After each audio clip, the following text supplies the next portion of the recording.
Howdy, I'm CSC, your comic strip critic. Just so you know, this episode is going to talk about the computer game Undertale a lot. So there are going to be lots of spoilers for the game in this video. It's impossible to talk about this comic without knowing how both the true pacifist ending of the game and a genocide ending of the game goes. There, that's your warning. Now then, catch this friendliness pellet.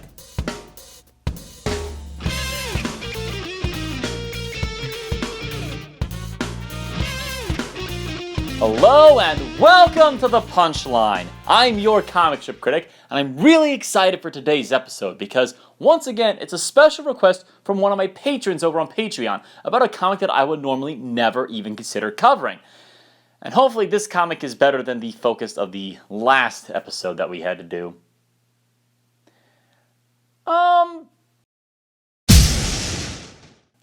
Nothing special. Anyways, Undertale. Wow, this little indie darling caught the entire internet by storm late last year, didn't it? The quirky RPG where you don't have to kill anyone was one of the happiest gaming experiences I've had in ages. Note that I said happiest. This game didn't make me feel like a zombie apocalypse survivor, a dragonborn, a starship commander, or the mighty hero I've been in 1,000 other games. I just felt like a genuinely good and nice person. And that's not mentioning the great sense of humor, the wonderful characterization of its delightfully bizarre cast of characters, and some truly wonderful music. All in all, I'm really glad I played the game. And in case you're wondering, I played the true pacifist route. There's no way on earth that I am ever heartless enough to even attempt a no mercy or genocide run. And naturally, the internet went crazy with fan creations surrounding the game. Artwork, games, music remixes, videos, fan fictions, and the reason we're here today, fan comics. Tons and tons and tons of fan comics in all number of styles under the sun. Sketches, crayons, digital artwork, what I think might be MS Paint, manga style, some international translations. What style hasn't been made into a comic? Good grief. But today's comic can only be found on one of the internet's favorite wretched hives of scum and villainy, that lovely website known as Tumblr. Now, I admit I'm not overly familiar with Tumblr's comic scene, at all, so by all means, share your favorites with me down in the comments section. I would love to know what you read. And today's comic is known as Ask Frisk and Company. This is a rather unique beast of a comic, run by 3 users going by the monikers Trash Queen, Cannon Keeper, and Clutter Commander, which sound like the best names for 80s cartoon villains ever. This is a comic that, like Deadpool or Undertale itself, absolutely and unapologetically shatters the fourth wall. In fact, that's the comic's main gimmick, for lack of a better word. It takes place after the game is over, obviously after a true pacifist run, or there really wouldn't be much of a cast of characters left. The central conceit of the comic is that everyone in the cast pitched in, built a house together, and are now living amongst the human world. So far, so normal. But the fourth wall has a mail slot.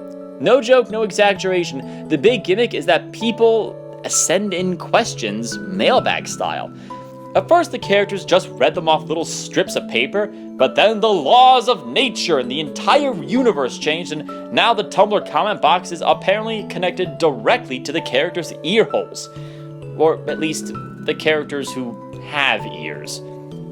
And that's a really, really cool idea. I really dig it. I don't think I've ever seen a comic where the readers have so much direct influence on what's happening in the panel. The closest I can think of is Pluggers from when I reviewed it all those years ago, but oh my gosh, I was so baby-faced back then. Hey, you, hush. So, novel central conceit aside, how good is the comic itself? Well, it goes up and down all the time, to be honest, but it is more up than down. We don't get off to a great start because the first multiple panel comic is cut and paste artwork, my old nemesis. Oh dear, oh dear, oh dear. And to be honest, there's a certain part of the art style that I've never been able to decide if I've liked or not. See, the comic is made in a program called Clip Studio Paint Pro, which can be used to make some truly wonderful artwork. So, why am I seeing jagged lines in this artwork? It's something that just bugs me. It'd be an easy enough thing to fix for sure, so I have to believe it's a deliberate decision. Perhaps it's a subtle homage to Undertale's low-res, 8-bit retro-style graphics? That's what I'm choosing to take this as. And occasionally the artwork does become awesome, which we will get into later. But like Undertale itself, the real strength of Ask Frisk and Company lies in the writing. And thank heaven for that, because it's trying to follow up to one of the best written games of 2015. Aside from capturing the spirit of the characters from the game pretty darn well, it continues a lot of events that the game left implied or open to interpretation and comes up with some new scenarios and some new characters. And depending on your headcanon, this might be where the comic loses some of you. Pretty early on, W.D. Gaster shows up in the background of the comic, while Papyrus and Sans are answering questions from the fourth wall. He's pretty difficult to see, he's almost transparent, but he's definitely there alright, and this is a really cool trick that the comic uses more than once. And so the readers noticed him and made him known to Sans, and then we discovered that he's the skeleton's father. And later on we get to meet their mother.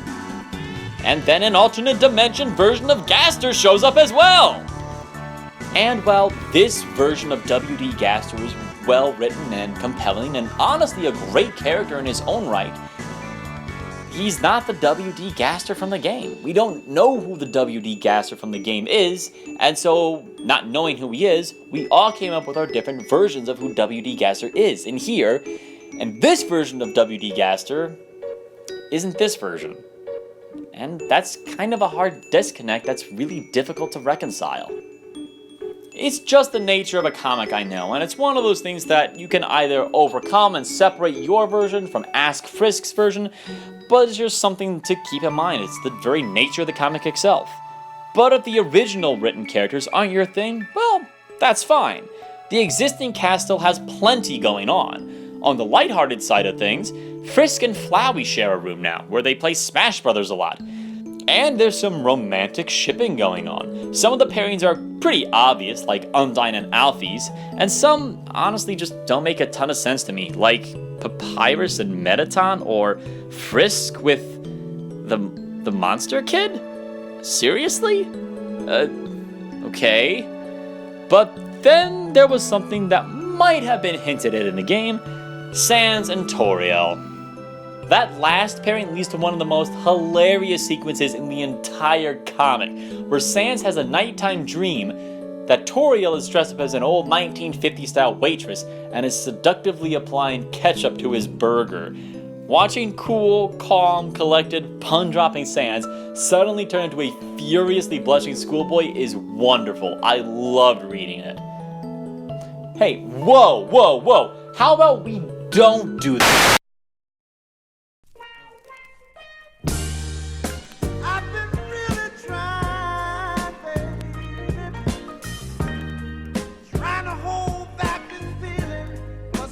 Why? Why would they ever need to see that? Why would I ever want you to show them that?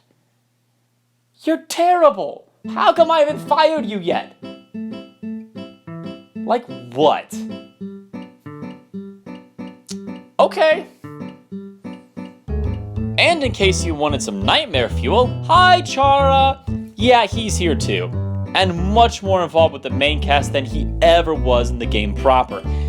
He got basically an entire story arc to himself when he possessed another boss monster from the game. Sans. Yeah, imagine that boss fight but with the evil nature of Chara at the wheel. This is when the comic's art takes a huge step up as everyone struggles to figure out how to defeat Chara without knocking off Sans' single hit point. There's a lot of action, suspense, and warning, not for spoilers, but for seizures in 3, 2, 1, Sans decking himself out in the craziest outfit I think I've ever seen. And then he sings an alternate lyric version of Smash Mouth's All-Star while attacking Chara with memes until Chara finally stops possessing him. And it's all done in bright, garish, seizure-inducing gift sets. Not now, Tilda. So Chara's driven off. He still attacks Sans, however, which leads to a wonderfully terrifying image of Papyrus going absolutely, completely berserk on Chara. It's great. It's wonderful. It's exciting stuff. The comic's still going strong after this particular story arc wraps up, with an interesting arc involving some racial tensions between humans and monsters on the surface. There's also someone who's basically playing the part of Trunks from Dragon Ball Z making his debut appearance. That's still in progress though, so I don't want to speak about it too much yet. But hey, go check it out if you're interested. Or if you'd rather not go read it on Tumblr, you could go watch it on YouTube. There's a semi-official Fandub of the comic approved by the creators of the comic itself, so go check it out sometime. My word, you are particularly snarky today, aren't you? Go check out the Fandub after you're done with this video, please. I admit that fandoms like these really aren't my thing. That ruins the mental voices of the characters that I usually imagine in my own head, but the production values on this one are pretty impressive. So I think it's at least worth checking out 1 or 2 episodes. Nice voice acting, wide variety of guest voices for all the askers, good camera motion. Yeah, color me impressed. Tori, run! What? So, that is Ask, Frisk, and Company, and yup, I like it. I like it quite a lot. Granted, that comes with some caveats about the slightly jagged line work, which I think is deliberate, and the characterization carried over and extrapolated on from the game, which might differ from your own headcanon. But the artwork's pixelation is more than made up for by style, color, and sense of energy when it kicks into high gear, and most importantly, it gets the writing down pat.